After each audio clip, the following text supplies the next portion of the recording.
hello guys সকলকে স্বাগত মই অন্য এটা ৰেচিপি ভিডিঅলৈ মই বনাবলৈ চিকেন কলডিল দি পেলা যেহেতু চিকেনৰ পৰিমাণটো কম হেবাবে মই অকনমান কলডিল ললো আৰু কলডিলখিনি মই ভালকে ৰুকনিৰে এনেকে ৰুকি লৈছো মিহি হয় ৰুকনিৰে ৰুকিলে আৰু ইয়া সক এনেকে মই ৰুকি ললো আৰু এই পিনে এতিয়া মই দি দিছো কেটামান জালুকখিনি মই অকমান रोस्ट কৰি লৈছো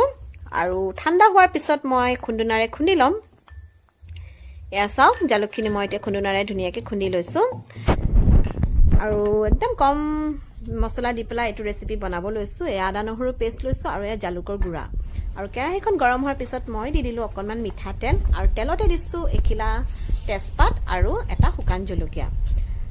আৰু এতিয়া মই দি দিছো দুটা মজলীয়া আকাৰৰ পিয়াজ আৰু সকলোখিনি ধুনীয়াকৈ পিয়াজখিনি অকনমান ৰঙচুৱা হোৱাকে ভাজি লম আৰু তাৰ পিছত মই দি দিম আদা নহৰু বটা এসা পিয়াজখিনি প্ৰায় হৈ গৈছে এতিয়া আদা নহৰুখিনি অকনমান মই ফ্ৰাই কৰি লম যাতে ইয়াৰ কেঁচা ভাৱটো যায় আদা নহৰু প্ৰায় ৰঙচুৱা হৈ গৈছে ধুনীয়া ফ্লেভাৰ এটা আহিছে আৰু এতিয়া মই দি দিছো চিকেনখিনি তো চিকেনখিনি দিয়াৰ পিছত তাতে দি দিম মই হালধি অকনমান মিট মছলা আৰু অকনমান জিৰা গুৰি বাস ইমানখিনিয়ে মই মছলা ব্যৱহাৰ কৰিছো কাৰণ কি ইয়াত বেছি মছলা দিলে খাই ভাল নালাগে একদম সিম্পল কে বনালে খাই ভাল লাগে আৰু এতিয়া মই দি দিছো দুটা আলু আৰু তাৰ পিছত যিখিনি মই কলডিল ৰুকি থৈছিল সেই কলডিলখিনিও দি পেলা আৰু সোৱাদ অনুসৰি নিমখ দি এটা সকলোখিনি ধুনীয়াকে মিক্স কৰি অকনমান সময় ভাজি থাকিম আৰু তাৰ পিছত যিখিনি মই জালুক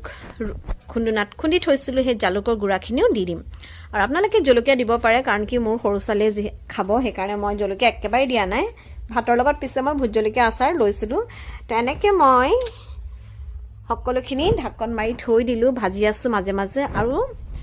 গেছটো একদম মিডিয়াম ফ্লেমত ৰাখিব অলপ অলপ পানী দি ভাজি থাকিব নহলে লাগি যাব পাৰে তো এনেকে মই ঢাকনখন খুলি খুলি অকনমান লৰাই থাকো আৰু অলপ পানী দি থাকো বেছি পানী দিলে পিছে খাই ভাল নালাগে জুল নিচিনা মই নাই বনোৱা গ্ৰেভি টাইপৰ হলে ভাল লাগে তো এনেকে অকন পানী দি মই ভাজি আছো প্ৰায় 20 মিনিট মান যেতিয়া আলু আৰু মাংস সিজিব তো একদম হৈ গল আৰু তাৰ পিছত বিশেষ একো কৰিবই নালাগে